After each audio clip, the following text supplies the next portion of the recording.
नमस्कार। आप सभी को और विश्व भर में फैले भगवान बुद्ध के अनुयायियों को बुद्ध पूर्णिमा की बैसाख उत्सव की बहुत बहुत शुभकामनाएं। ये मेरा सौभाग्य है कि मुझे पहले भी इस पवित्र दिन पर आपसे मिलने, आप सभी से आशीर्वाद लेने का अवसर मिलता रहा है। 2015 और 2018 में दिल्ली में और साल 2017 में कोलंबो में मुझे इस कार्यक्रम से जुड़ने का, आपके बीच आने का मौका मिला था। हाँ, इस बार परिस्थितियां ही कुछ और हैं, इसलिए आमने सामने आकर के आपसे मुलाकात नहीं हो पा रही है। साथियों, भगवान बुद्ध का वचन है, मनो पुब्बम गमा धम्मा, मनोसेट्टा मनोमया। यानी धम्म मन से ही होता है, मन ही प्रधान है, सारी प्रवृत्तियों का अगुवा है। इसलिए आपका और मेरा मन का जो जुड़ाव है, उसके कारण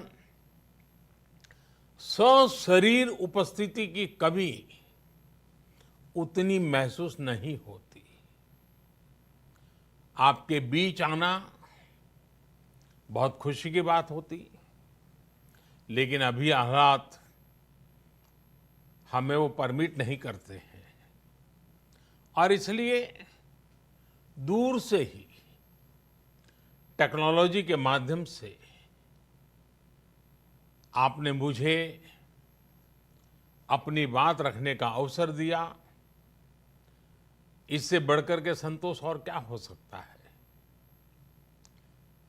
साथियों, लॉकडाउन की इस विकट परिस्थितियों में भी वर्चुअल बैसाख बुद्ध पूर्णिमा दिवस समारोह, इसके इस आयोजन के लिए अंतर्राष्ट्रीय बौद्ध संघ प्रशंसा के पात्र है। आपके इस अभिनव प्रयास के कारण ही इस आयोजन में विश्व भर के लाखों अनुयायी एक दूसरे के साथ जुड़ रहे हैं।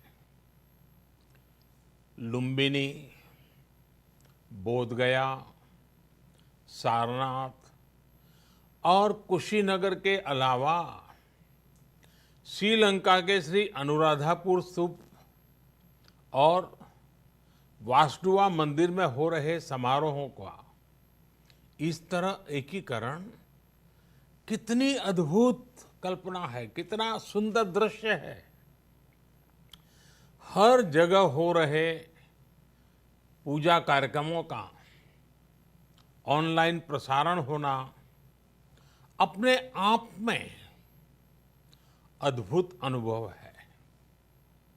आपने इस समारोह को कोरोना वैश्विक महामारी से मुकाबला कर रहे पूरी दुनिया के हेल्थ वर्कर्स और दूसरे सेवा कर्मियों के लिए प्रार्थना सप्ताह के रूप में मनाने का संकल्प लिया है। करुणा से भरी आपकी इस पहल के लिए मैं आपकी सराहना करता हूं। मुझे पूरा विश्वास है कि ऐसे ही संगठित प्रयासों से हम मानवता को इस मुश्किल चुनौती से बाहर निकाल पाएंगे, लोगों की परेशानियों को कम कर पाएंगे। साथियों, प्रत्येक जीवन की मुश्किल को दूर करने के संदेश और संकल्प ने भारत की सभ्यता को, संस्कृति को हमेशा दिशा दिखाई है। भगवान बुद्ध ने भारत की संस्कृति और इस महान परंपरा को बहुत समृद्ध किया है। वो अपना दीपक स्वयं बने और अपनी जीवन यात्रा में दूसरों के जीवन को भी प्रकाशित करते रहे। और इसलिए बुद्ध किसी एक परिस्थिति तक सीमित नहीं है, किसी एक प्रसंग तक सीमित नहीं है। सिद्धार्थ के जन्म, सिद्धार्थ के गौतम होने से पहले और उसके बाद इतनी शताब्दियों में समय का चक्र अनेक स्थितियों, परिस्थितियों को समेटते हुए निरंतर चल रहा है।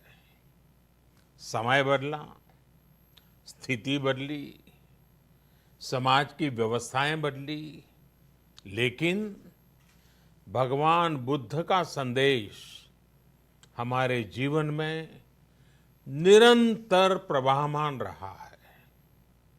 ये सिर्फ इसलिए संभव हो पाया है क्योंकि बुद्ध सिर्फ एक नाम नहीं है, बल्कि एक पवित्र विचार भी है। एक ऐसा विचार जो प्रत्येक मानव के हृदय में धड़कता है, मानवता का मार्गदर्शन करता है। बुद्ध त्याग और तपस्या की सीमा है। बुद्ध सेवा और समर्पण का पर्याय है। बुद्ध मजबूत इच्छा शक्ति से सामाजिक परिवर्तन की पराकाष्ठा है। बुद्ध वो है जो स्वयं को तपाकर, स्वयं को खपाकर, खुद को न्योछावर करके पूरी दुनिया में आनंद फैलाने के लिए समर्पित है। और हम सभी का सौभाग्य देखिए, इस समय हम अपने आसपास ऐसे अनेकों लोगों को देख रहे हैं जो दूसरों की सेवा के लिए, किसी मरीज के इलाज के लिए, किसी गरीब को भोजन कराने के लिए, किसी अस्पताल में सफाई के लिए, किसी सड़क पर कानून व्यवस्था बनाए रखने के लिए चौबीसों घंटे काम कर रहे हैं। भारत में, भारत के बाहर ऐसा प्रत्येक व्यक्ति, विश्व के हर कोने में ऐसा प्रत्येक व्यक्ति अभिनंदन का पात्र है, नमन का पात्र है। साथियों, ऐसे समय में जब दुनिया में उथल पुथल है, कई बार दुख, निराशा, हताशा का भाव बहुत ज्यादा दिखता है, तब भगवान बुद्ध की सीख और भी प्रासंगिक हो जाती है। भगवान बुद्ध कहते थे कि मानव को निरंतर ये प्रयास करना चाहिए कि वो कठिन स्थितियों पर विजय प्राप्त करे, उनसे बाहर निकले। थक कर रुक जाना ये विकल्प नहीं हो सकता। आज हम सब भी एक कठिन परिस्थिति से निकलने के लिए निरंतर जुटे हुए हैं, साथ मिलकर काम कर रहे हैं। भगवान बुद्ध के बताए 4 सत्य यानी दया, करुणा, सुख दुख के प्रति समभाव और जो जैसा है उसको उसी रूप में स्वीकारना। ये सत्य निरंतर भारत भूमि की प्रेरणा बने हुए है। आज आप भी देख रहे हैं कि भारत निस्वार्थ भाव से बिना किसी भेद के अपने यहां भी और पूरे विश्व में कहीं भी संकट में घिरे व्यक्ति के साथ पूरी मजबूती से खड़ा है। लाभ हानि, समर्थ असमर्थ से अलग हमारे लिए संकट की ये घड़ी सहायता करने की है। जितना संभव हो मदद का हाथ आगे बढ़ाने की है। यही कारण है कि विश्व के अनेक देशों ने भारत को इस मुश्किल समय में याद किया और भारत ने भी हर जरूरतमंद तक पहुंचने में कोई कसर नहीं छोड़ी है।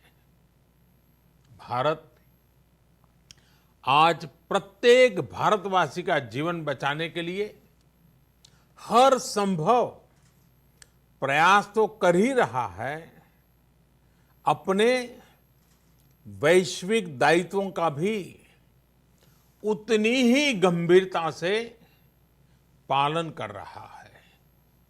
साथियों, भगवान बुद्ध का एक एक वचन, एक एक उपदेश मानवता की सेवा में भारत की प्रतिबद्धता को मजबूत करता है। बुद्ध भारत के बोध और भारत के आत्मबोध दोनों का प्रतीक है। इसी आत्मबोध के साथ भारत निरंतर पूरी मानवता के लिए, पूरे विश्व के हित में काम कर रहा है और करता रहेगा। भारत की प्रगति हमेशा विश्व की प्रगति में सहायक होगी। साथियों, हमारी सफलता के पैमाने और लक्ष्य दोनों समय के साथ बदलते रहते हैं, लेकिन जो बात हमें हमेशा ध्यान रखनी है वो ये कि हमारा काम निरंतर सेवा भाव से ही होना चाहिए। जब दूसरे के लिए करुणा हो, संवेदना हो और सेवा का भाव हो तो ये भावनाएं हमें इतना मजबूत कर देती हैं कि बड़ी से बड़ी चुनौती से आप पार पा सकते हैं। सुप्पबुद्धम पबुज्जन्ति सदाघोतम सावका, यानी जो दिन रात हर समय मानवता की सेवा में जुटे रहते हैं वही बुद्ध के सच्चे अनुयायी हैं। यही भाव हमारे जीवन को प्रकाशमान करता रहे, गतिमान करता रहे। इसी कामना के साथ आप सभी का बहुत बहुत आभार। इस मुश्किल परिस्थिति में आप अपना, अपने परिवार का, जिस भी देश में आप हैं वहां का ध्यान रखें, अपनी रक्षा करें और यथासंभव दूसरों की भी मदद करें। सबका स्वास्थ्य उत्तम रहे, इसी मंगल कामना के साथ मैं मेरी वाणी को विराम देता हूं। धन्यवाद। सर्वमंगलम।